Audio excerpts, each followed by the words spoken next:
ডুবে যাওয়া নৌযান উদ্ধারে বাংলাদেশের জাহাজ আছে 4টি। এগুলো হলো নির্ভীক, প্রত্যয়, হামজা ও রুস্তম। বাংলাদেশ অভ্যন্তরীণ নৌ পরিবহন কর্তৃপক্ষ BIWT এর বহরে থাকা এই 4 উদ্ধারকারী নৌযানের মধ্যে হামজা 1964 সালে এবং রুস্তমকে 1983 সালে সংগ্রহ করা হয়। এগুলোর সর্বোচ্চ উত্তোলন ক্ষমতা 60 মেট্রিক টন। দুটি জাহাজেরই অর্থনৈতিক বয়স পার হয়েছে। অন্যদিকে নির্ভীক ও প্রত্যয় সংগ্রহ করা হয় 2013 সালে। 356 কোটি টাকা ব্যয়ের জাহাজ দুটির প্রতিটি সর্বোচ্চ উত্তোলন ক্ষমতা 250 টন করে। অর্থাৎ সব মিলিয়ে 4টি উদ্ধারকারী নৌযানের সম্মিলিত সক্ষমতা 620 মেট্রিক টন। বর্তমানে দেশের বিভিন্ন রুটে চলাচলকারী লঞ্চের অন্তত 70% ওজন 300 মেট্রিক টনের বেশি। এছাড়া সম্প্রতি অনেকগুলো বড় লঞ্চও বিভিন্ন রুটে যুক্ত হয়েছে। 91 মিটার বা তার কাছাকাছি দৈর্ঘ্যের যাত্রীবাহী লঞ্চের ওজন 1000 মেট্রিক টনের বেশি হবে। ফলে বেশিরভাগ লঞ্চই দুর্ঘটনায় পড়লে উদ্ধার কার্যক্রম চালাতে পারবে না BIWTA। উদ্ধারকারী জাহাজ ছাড়াও BIWTA অন্য জাহাজের সঙ্গে বেঁধে এবং রিফ্লোটিং পদ্ধতিতেও ডুবন্ত নৌযান উদ্ধার করে।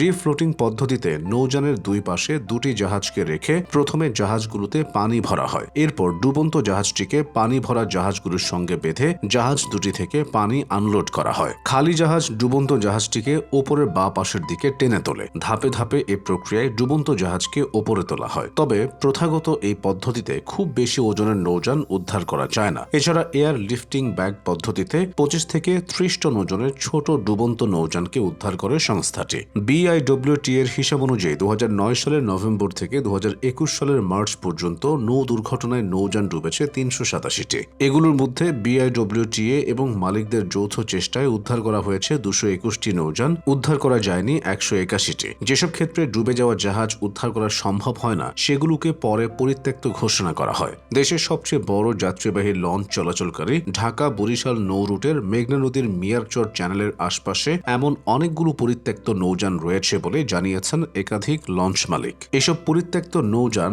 নৌ রুটের তলদেশে থেকে যাওয়ায় তুলনামূলক কম গভীর স্থানে অনেক সময় নৌ চলাচল বিঘ্নিত হয়। দেশের অভ্যন্তরীণ নৌপথে দিন দিন বড় আকারের যাত্রীবাহী নৌযানের সংখ্যা বাড়ছে। জাহাজ নির্মাণ শিল্পের বিকাশের কারণে সাম্প্রতিক বছরগুলোতে বড় পণ্যবাহী কার্গো জাহাজের সংখ্যাও বেড়েছে কয়েক গুণ। কিন্তু চাহিদার হিসাবে বাড়ানো হয়নি উদ্ধারকারী নৌযানের বহরের সক্ষমতা। নৌ পরিবহন অধিদপ্তর জানিয়েছে তারা 2000 টনের কম ওজনের কার্গো জাহাজ তৈরির অনুমোদন দিয়ে থাকে। এছাড়া বাংলাদেশ অভ্যন্তরীণ নৌ পরিবহন কর্পোরেশনের রকেট স্টিমার MV বাঙালি এবং MV মধুমতির প্রতিটির যাত্রী সহ ওজন হয় প্রায় 1100 মেট্রিক টন। বেসরকারি খাতের ঢাকা বরিশাল সহ দক্ষিণাঞ্চলের বিভিন্ন নৌ রুটের বিলাসবহুল যাত্রীবাহী লঞ্চগুলোর ওজন 700 থেকে 1500 মেট্রিক টন পর্যন্ত। দুর্ঘটনার কবলে পড়লে এসব জাহাজ উদ্ধারের সক্ষমতা নেই BIWTA এর। বড় নৌযানের বিবেচনায় 2000 টন করে দুটি নতুন উদ্ধারকারী নৌযান সংগ্রহ করতে কয়েক বছর আগে নৌ পরিবহন মন্ত্রণালয়কে প্রস্তাব দিয়েছে BIWTA। তবে এ বিষয়ে সিদ্ধান্ত হয়নি। বড় কোনো দুর্ঘটনা না ঘটলে অথবা কমিশনের বনিবনা না হওয়া পর্যন্ত এদেশে যে কর্তৃপক্ষের কখনো টনক নড়ে না।